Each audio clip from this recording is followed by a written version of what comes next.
Kunci keberhasilan Yosua memimpin bangsa Israel menyeberangi sungai Yordan adalah keyakinan pada Allah dan firman-Nya.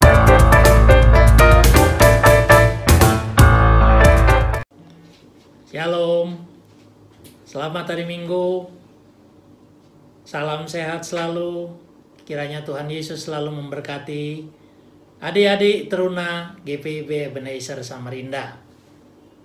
Hari Minggu ini kita akan berjumpa lewat pelayanan firman Tuhan secara virtual yang akan kami sampaikan buat adik-adik Persekutuan Teruna GPIB Ebenezer Samarinda, dan juga mungkin ada rekan-rekan teruna lain yang juga bisa menyaksikan penyampaian firman Tuhan secara virtual ini. Sebelum kita memulai pelayanan firman Tuhan, marilah kita berdoa memohon pimpinan Roh Kudus di dalam pembacaan kita pada hari Minggu ini, Minggu 26 Juli 2020. Mari kita berdoa.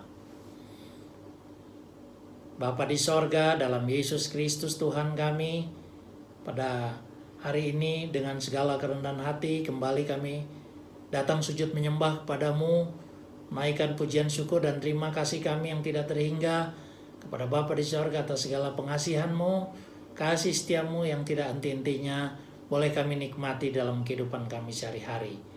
Pada pagi hari ini kami memohon kiranya Roh Kudus hadir di tengah-tengah kami dalam penelaan firman Tuhan, membaca firman Tuhan, dan biarlah Roh Kudus membimbing kami untuk mengerti firman Tuhan dan terlebih juga melakukannya dalam kehidupan kami sehari-hari.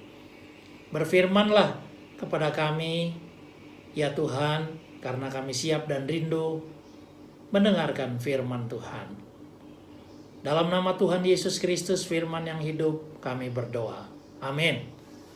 Iya, baik adik-adik teruna, kita akan membaca kitab Yosua pasal 3 ayat 1 sampai dengan ayat 17 sesuai dengan jadwal pembacaan dari Sabda Bina Teruna GPIB. Mari kita mempersiapkan Alkitab. Adik-adik bisa buka Alkitabnya. Terdapat dalam pembacaan kita terdapat hari ini pada Yosua pasal 3 ayat 1 sampai 17. Yosua pasal 3 ayat 1 sampai 17. Kalau adik-adik sudah mempersiapkan Alkitabnya, mari saya membaca, nanti adik-adik silahkan menyimak. Lembaga Alkitab Indonesia memberikan judul Menyeberangi Sungai Yordan. Ayat 1, Yosua bangun pagi-pagi, lalu ia dan semua orang Israel berangkat dari Sitim, dan sampailah mereka ke sungai Yordan. Maka bermalamlah mereka di sana sebelum menyeberang. Setelah lewat 3 hari, para pengatur pasukan menjalani seluruh perkemahan dan memberi perintah kepada bangsa itu, katanya, segera sesudah kamu melihat tabut perjanjian Tuhan Allahmu yang diangkat para imam yang memang suku Lewi, maka kamu harus juga berangkat dari tempatmu dan mengikutinya. Hanya antara kamu dan tabut itu harus ada jarak kira-kira 2000 hasta panjangnya. Janganlah mendekatinya, maksudnya supaya kamu mengetahui jalan yang harus kamu tempuh, sebab jalan itu belum pernah kamu lalui dahulu. Berkatalah Yosua kepada bangsa itu, kuduskanlah dirimu, sebab besok Tuhan akan melakukan perbuatan yang ajaib di antara kamu. Dan kepada para imam itu Yosua berkata demikian, angkatlah tabut perjanjian dan menyeberanglah di depan bangsa itu. Maka mereka mengangkat tabut perjanjian dan berjalan di depan bangsa itu. Dan Tuhan berfirman kepada Yosua, pada hari inilah aku mulai membesarkan namamu di mata seluruh orang Israel, supaya mereka tahu bahwa seperti dahulu aku menyertai Musa demikianlah aku menyertai engkau. Maka kau perintahkanlah kepada para imam pengangkat tabut perjanjian itu. Demikian. Setelah kamu sampai ke tepi air sungai Yordan, haruslah kamu tetap berdiri di sungai Yordan. Lalu berkatalah Yosua kepada orang Israel, datanglah dekat dan dengarkanlah firman Tuhan Allahmu. Lalu kata Yosua, dari hal inilah akan kamu ketahui bahwa Allah yang hidup ada di tengah-tengah kamu, dan bahwa sungguh-sungguh aku akan dihalaunya orang Kanaan, orang Het, orang Hewi, orang Feris, orang Girgasi, orang Amori, dan orang Yebus itu dari depan kamu. Sesungguhnya tabut perjanjian Tuhan semesta bumi berjalan menyeberang di depan kamu, masuk ke sungai Yordan. Maka sekarang pilihlah 12 orang dari suku-suku Israel, seorang dari tiap-tiap suku. Segera sesudah kaki para imam pengangkat tabut Tuhan, Tuhan semesta bumi berhenti di dalam air sungai Yordan. Maka air sungai Yordan itu akan terputus. Air yang turun dari hulu akan berhenti mengalir menjadi bendungan. Ketika bangsa itu berangkat dari tempat perkemahan mereka untuk menyeberangi sungai Yordan, para imam pengangkat tabut perjanjian itu berjalan di depan bangsa itu. Segera sesudah para pengangkat tabut itu sampai ke sungai Yordan, dan para imam pengangkat tabut itu mencelupkan kakinya ke dalam air di tepi sungai itu, sungai Yordan itu sampai meluap sepanjang tepinya selama musim menuai. Maka berhentilah air itu mengalir. Air yang turun dari hulu melonjak menjadi bendungan. Jauh sekali di dekat Adam, kota yang terletak di sebelah Sartan. Sedang air yang turun ke Laut Araba itu, yakni Laut Asin, terputus sama sekali. Lalu menyeberanglah bangsa itu di tentangan Yeriko. Tetapi para imam pengangkut tabut perjanjian Tuhan itu tetap berdiri di tanah yang kering, di tengah-tengah sungai Yordan, sedang seluruh bangsa Israel menyeberang di tanah yang kering, sampai seluruh bangsa itu selesai menyeberangi sungai Yordan. Nah, demikian adik-adik pembacaan firman Tuhan pada hari Minggu 26 Juli 2020. Kita sudah membaca firman Tuhan cukup panjang, ada 17 ayat yang bisa kita lihat tadi. Kita sudah simak baca bersama, dan kitab Yosua ini memang merupakan kitab setelah perjanjian lama, setelah lanjutan dari Pentateh, dari Alkitab ini. Jadi dia masuk ke dalam kitab ke-6 setelah kitab Pentateh. Nah, kitab ini diberi nama Yosua karena sesuai dengan tokoh yang diperankan oleh yang namanya Yosua. Nah, kalau adik-adik ketahui juga bahwa Yosua ini adalah berarti bahwa adalah Allah menyelamatkan. Arti nama Yosua itu sendiri adalah Allah yang menyelamatkan. Dan secara garis besar kitab ini berbicara tentang bangsa Israel yang memasuki tanah perjanjian, yakni Kanaan. Kita semua sudah tahu sebagaimana memang yang telah dijanjikan oleh Allah kepada nenek moyang mereka, orang bangsa Israel. Nah, melalui kitab ini Allah menyatakan dirinya sebagai Allah yang penuh kasih, Allah yang setia menyertai, dan Allah yang tidak pernah ingkar janjinya. Nah, hal ini patut direspons tentunya oleh bangsa Israel melalui hidup yang setia dan taat kepada Allah saat mereka sudah tiba di tanah yang diberikannya kepada bangsa Israel oleh Tuhan sendiri. Allah Abraham, Allah Ishak, Allah Yakub.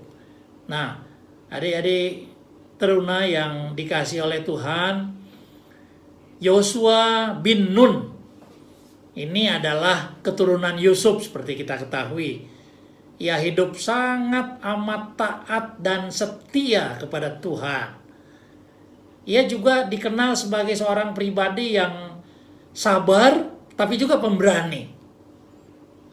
Dan ia didaulat menjadi abdi Musa sejak peristiwa keluarnya bangsa Israel dari tanah Mesir.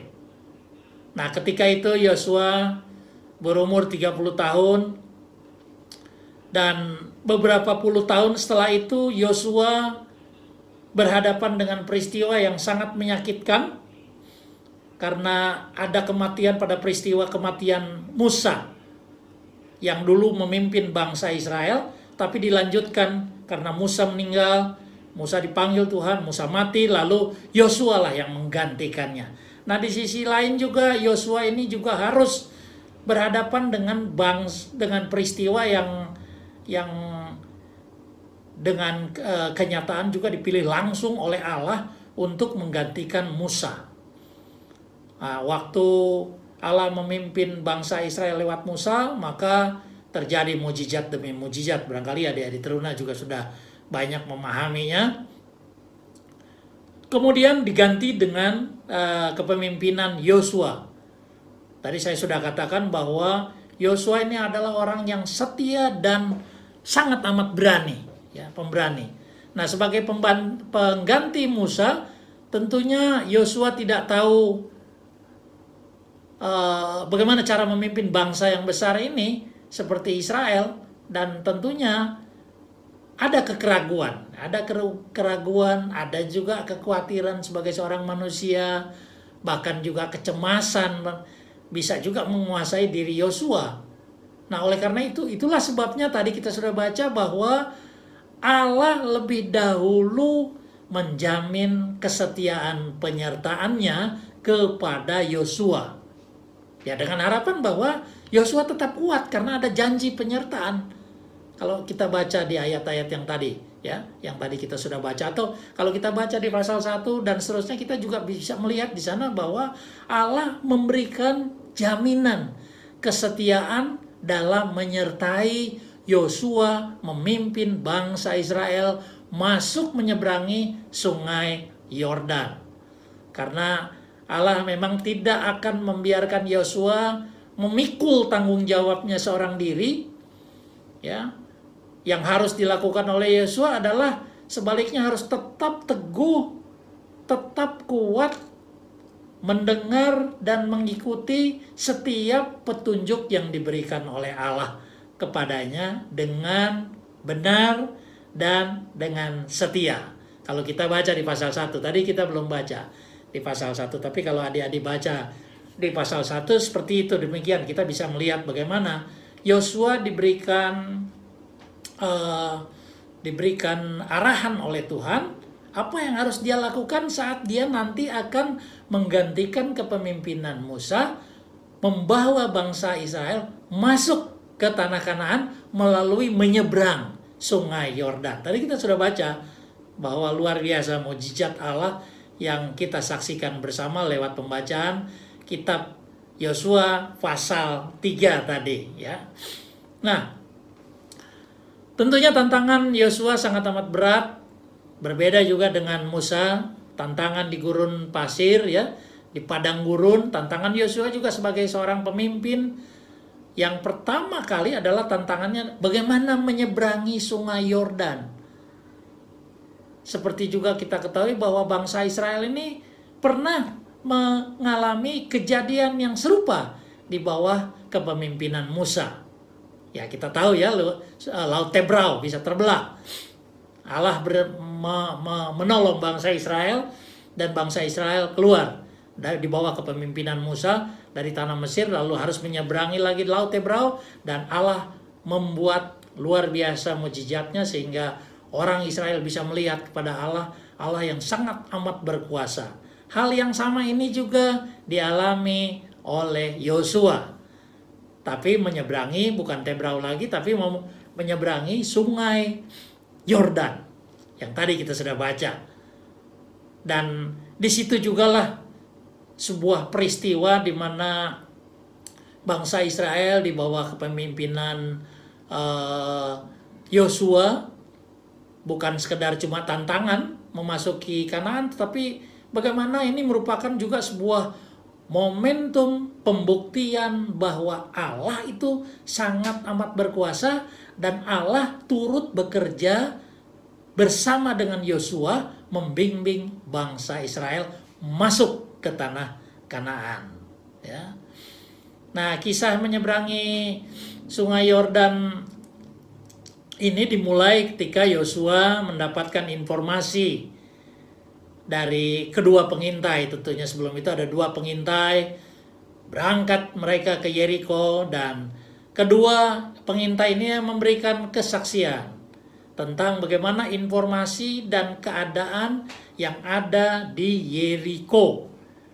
Nah, informasi itu berisi keyakinan bahwa Tuhan akan menyerahkan seluruh negeri yang dijanjikannya kepada bangsa Israel. Kalau kita lihat di pasal 2 ayat 24, nanti adik-adik teruna bisa membacanya di rumah.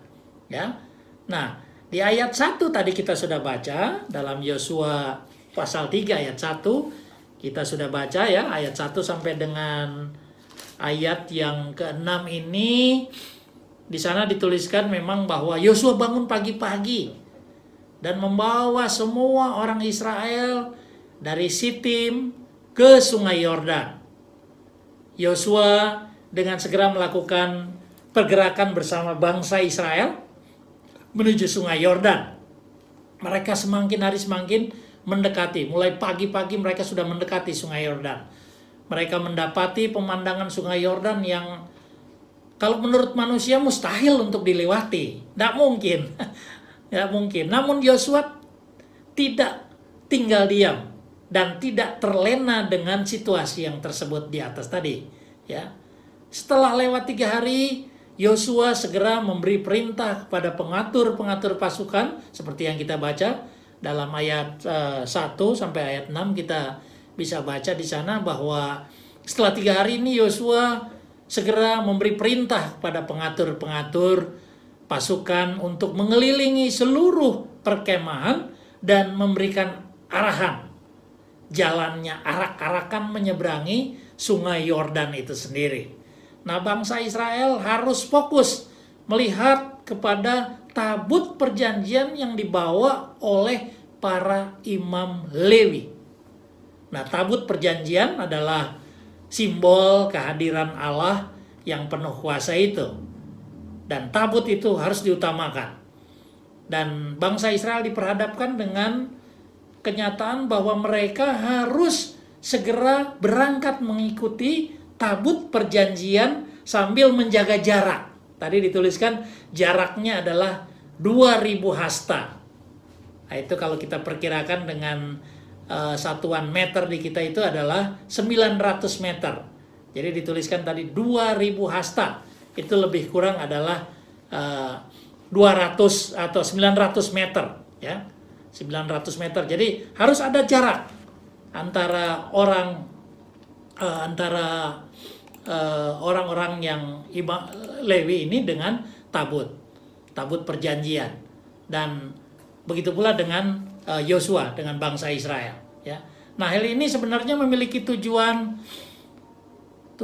tujuannya adalah untuk menghormati kehadiran kuasa Allah yang membuka jalan yang akan mereka lalui di depan. Jadi tabut Allah di depan, baru mereka di belakang. Menggambarkan bahwa Allah lah yang memimpin bangsa Israel.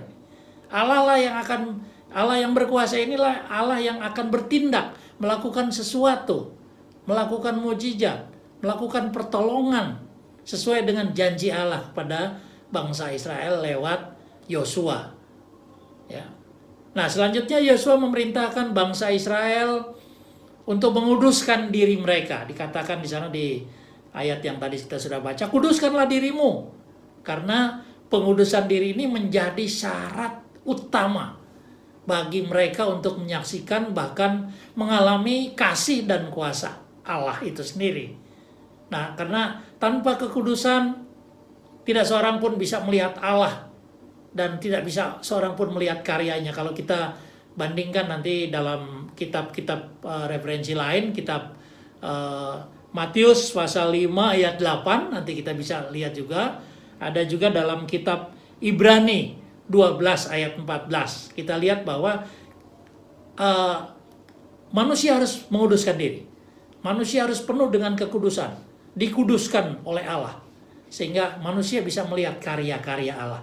Manusia akan melihat betapa luar biasanya kuasa Allah itu.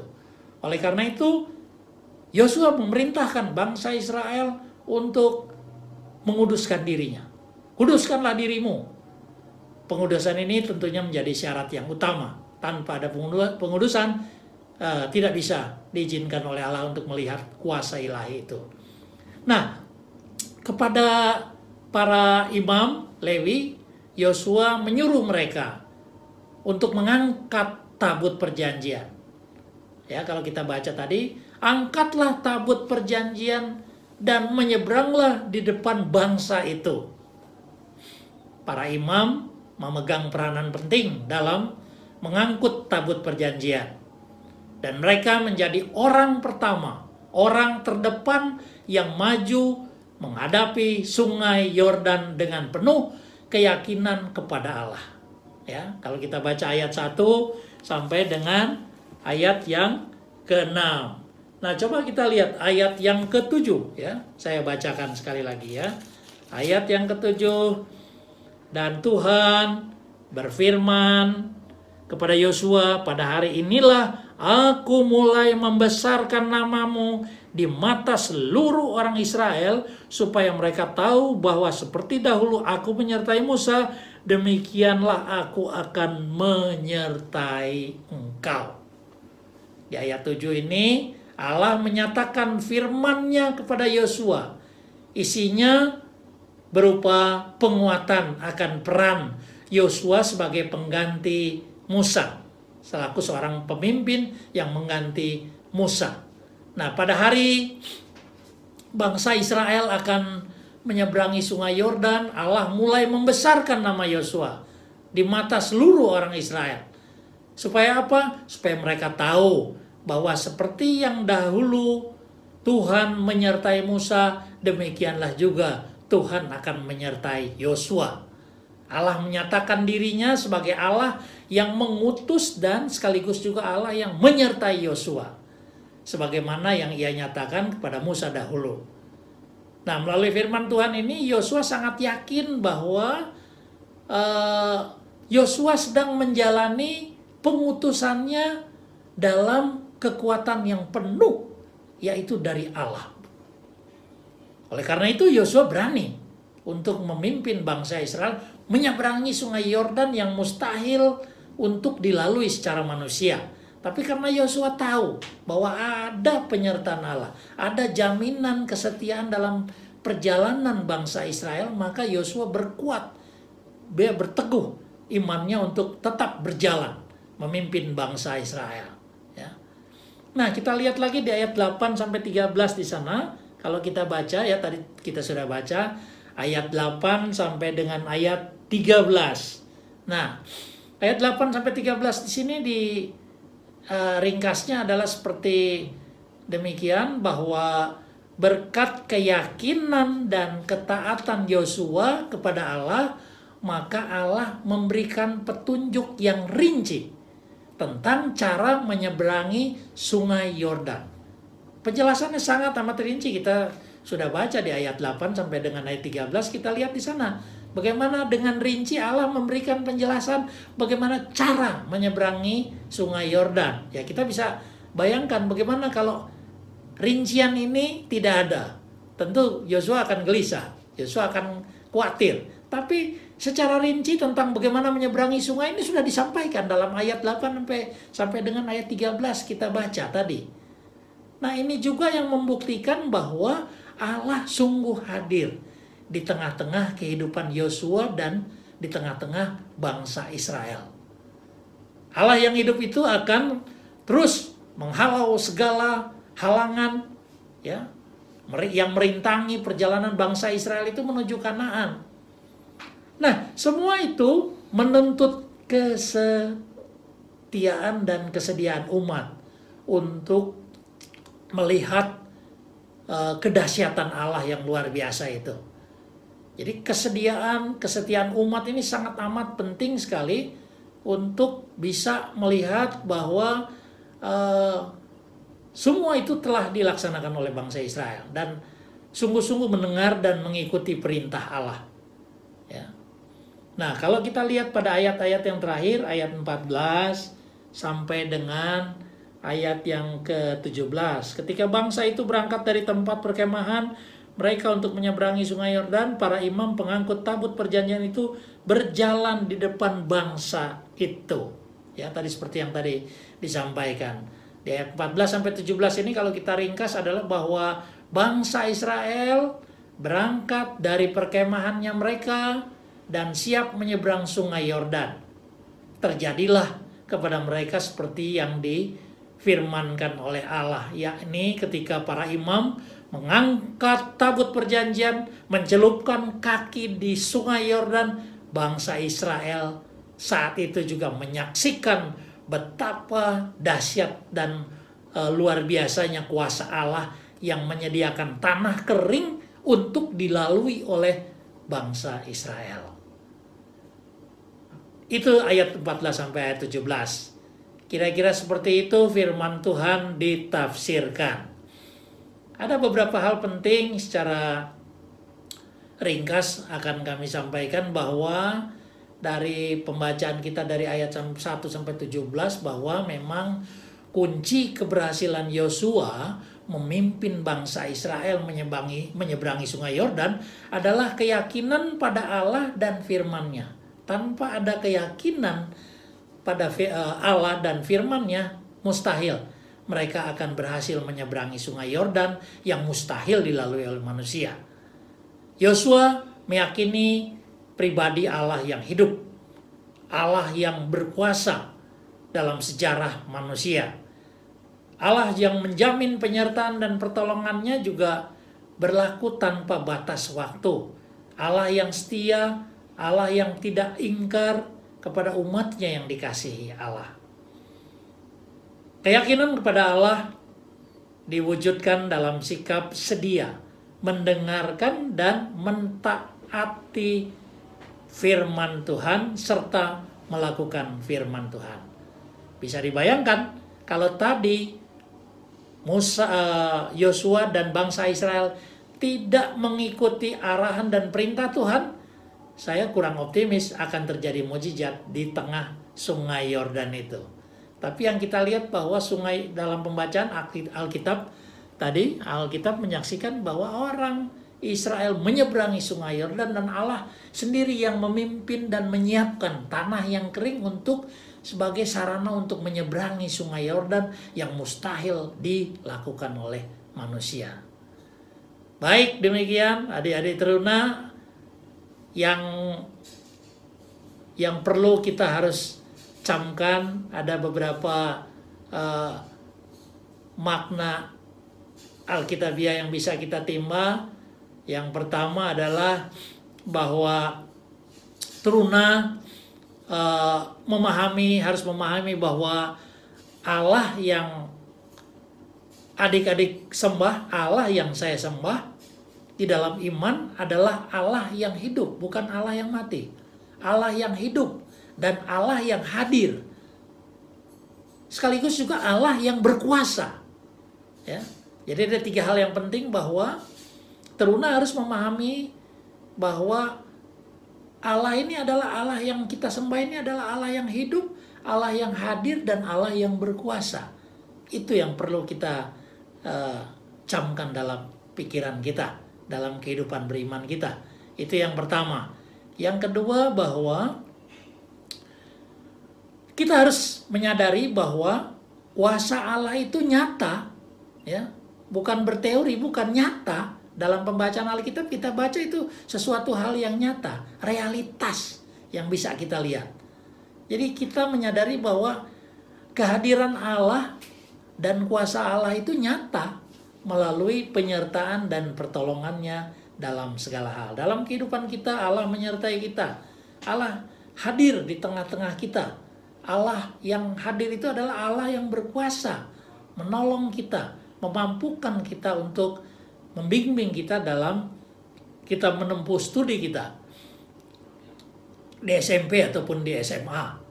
Ya, dalam perjuangan adik-adik teruna, maka sadari bahwa Allah itu hadir di tengah-tengah kita. Asalkan kita berdoa, membaca firman Tuhan, dan melaksanakan firman-Nya, maka Allah berjanji Allah akan hadir.